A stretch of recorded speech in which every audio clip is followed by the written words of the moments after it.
Thanks, and we're back. And my first guest I have with me is Miss Elisabth Wolf with Wolf Recruiting. Thank you for coming, Elisabth. You are so welcome. Thank you. I'm so excited to let everybody know what you're doing. First of all, she's got Wolf Recruiting, and why don't you let everybody know what Wolf Recruiting is? Okay.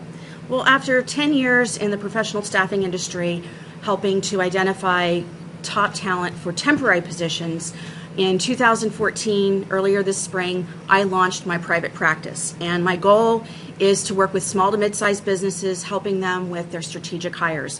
So in these cases, employers are looking for a long-term resource in, say, particular skill areas like IT, software technology, accounting, finance, sales and marketing. In these instances, employers typically, they want the best of the best. And those candidates, very often, but not always, are candidates who are currently working somewhere else. And so it's my job to be the treasure hunter, to know where and how to source those candidates, engage them in conversation, and hopefully connect them with a new opportunity that may better serve their career. Now, on the other hand, like we have today, there are definitely some very talented candidates out in the community who are actively looking. These are individuals who, not necessarily through any fault of their own, maybe are going to school. They're transitioning careers. One gentleman you'll meet this afternoon, great example. Another gentleman that you're going to meet today, he's currently working. However, he went to school for human resources and is looking for that future strategic opportunity where he can make a good long-term transition. Right. He's looking for a career rather than a job. Exactly. Yeah, that's absolutely amazing. And what I was saying earlier, I used to work through temp agencies, one that you used to work along with, and it's such a process. And when you are looking for an actual position to hold and to maintain, and you get set up with these temp agencies and you're there and you get comfortable for a little bit, you start to get to know people and you think, hey, you know what, I like this, and bam, we don't need you there anymore, now you're going to go here. I absolutely love the fact that what you're doing is setting someone up for their future. Certainly trying to do that. Yeah. I'd like to say we have a perfect record 100% of the time, but it's really trying to match the right talent, the right overall working chemistry in the individual with the employer and what they're trying to accomplish. Right. And how long have you been doing this, Elisabth? So I've been in recruiting and staffing for over 10 years. Oh, wow. Okay, so And she then- knows what she's doing. Yes, and I enjoy it. That's I'm good. very, That's very important. fortunate. It was something I discovered later in life. Prior to recruiting, I had a very long career in sales and enterprise software, and got connected with recruiting. And I've never looked back. Oh, I'm very fortunate. it's always important, and it's always a plus when you really do love what you're doing, and it's like you're not working. Yes. You're just helping. Exactly. You're helping instead of working, and it makes the day go more smooth, and it makes the work easier, doesn't it? When you like doing what Absolutely. you're doing. That's so good. I want to ask you, when you decided to switch from temporary to Full time. what made you do? What is it in your heart that you saw that said, you know what, something here needs to be different? It's a great question. I sometimes think it was part insanity, and just part a long time aspiration that just finally, there was a tipping point. And sometimes in life we reach a place where we're ready for a shift. We're ready for a Absolutely. transition. And I would say that, I have been so fortunate in the 10 years that I was in the temporary staffing industry.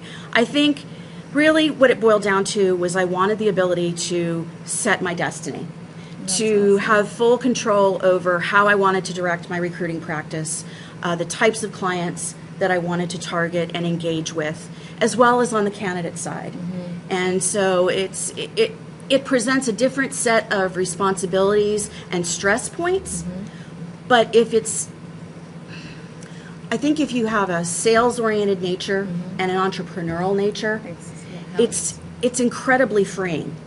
So you're trading different stresses, but in return, there can be just huge upside. Yes, that's so good. Because you mentioned the entrepreneurship, I actually was going to touch on that, about going from working for someone to working for yourself. I know I work for myself. I love the fact that I can do whatever I want when I want to, and I can do things my way. I don't have to follow these rules. What is it that is so, for these women out here who someday think, maybe someday I can do something for myself, and what are some encouraging words for them that you can tell them to go from listening to someone to telling people what to do? Well, that's a great question, and it aligns with a question that I have asked probably every candidate I have ever sat down with, whether they were seeking a temporary position or a long-term strategic opportunity, and that is, if money were no object, if you could do anything that you wanted to do, what would you do? And I think that for many people, we're not encouraged necessarily, depending upon our upbringing and what we know, to really give ourselves permission to look at, well, what would I love? Yes. What are the things that I enjoy? Where are my strengths? Where have I been successful in life? And to really look at that. Yes. And sometimes that takes the help of a coach. But to really, first and foremost, give yourself permission to ask those questions, take an honest look. And I think the other thing is you've got to be, it's part the passion, creating with a career that leverages your strengths and talents. And again, sometimes the help of a coach can be very useful. But it's also, if you're thinking about entrepreneurship, I think inherently you have to be, I don't know if the word ready applies, because are we ever ready? Yeah, I know. But what a willingness, a real willingness to step out.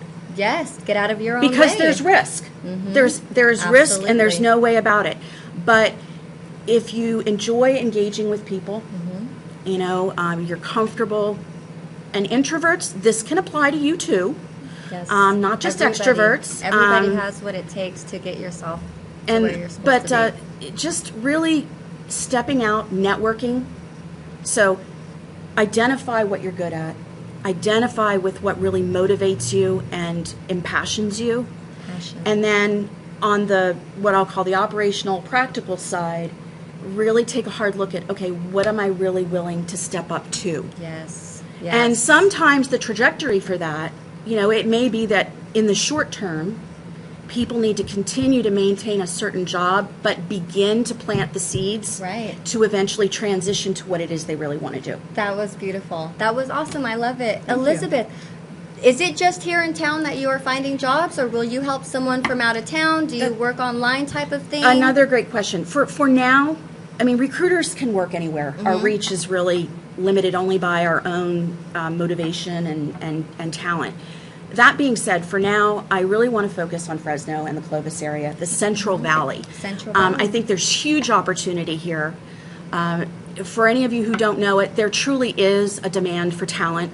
And when I say that, I mean high demand skills, accounting, finance, IT, software technology, HR and marketing positions. Companies are rebuilding their infrastructure. So for now, locally, but my network is global. So I really try to treat each opportunity, each employer, each candidate on their own merits, and try to come up with a formula that I think makes sense, where the expectations are in, good alignment. Right. Because it's a partnership, and it requires effort on every person's part within the process. Yes. I can't do it all myself. No. So you really got to find out first, is the working chemistry there? Yes. That is important, the chemistry. You got to be able to function with the people that you're going to be functioning with. Yes, that is important. I know exactly what you mean.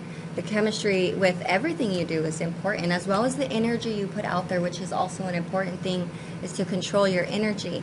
I just want to say, so for the employers out there that are looking for jobs, or not that are looking for jobs, but that are looking for employees to come in and fulfill any positions that you have available, Elisabth can help you with that. give her a call. If you're looking for a job, she can help you find that. She can help get you compatible with someone. Why don't you let them know if there's any last words you want to give and how they can reach you? Okay. Well, I'm certainly, you can reach me through my toll-free number, and that is 877-589-9441. You can also reach me via email and my website, which is Elisabeth, Elisabeth, at wolfrecruiting.com. I'm also on LinkedIn, Facebook, Twitter. And for job seekers out there, I encourage you all. Job searching is very difficult. Have some fun. If you're not into social media, I invite you to do so. You'll be surprised at how it can help your search. Yeah, that's good. Social media is really big right now, especially that LinkedIn is taken off. It really is. Thank you so much for being here, Elisabeth. I enjoyed talking to you. Likewise. You gave some really good information. Thank you so much. We will be back. Why don't you let them know just the names and of course, and what they're going to be doing here today? What are they looking for? I am so pleased and privileged. We have two candidates today. One is Luis Ortega. Luis has a degree in human resources, is currently working, but again is that passive job seeker who is looking for the right strategic opportunity. And then we also have Christopher Tucholsky, who had a very successful career at a very well-known employer here in the Fresno area, however has transitioned into information technology. I have direct experience with both candidates, and I think your viewers will be quite impressed. I think so too, and I hope so. And I just learned what IT stands for. There you go. I love it. Thank you so much. We will be right back. You don't want to miss these interviews. If you have a business, if you know someone who does, tell them to tune in, centralvalleytalk.com. They don't want to miss what's about to come up. We'll be right back.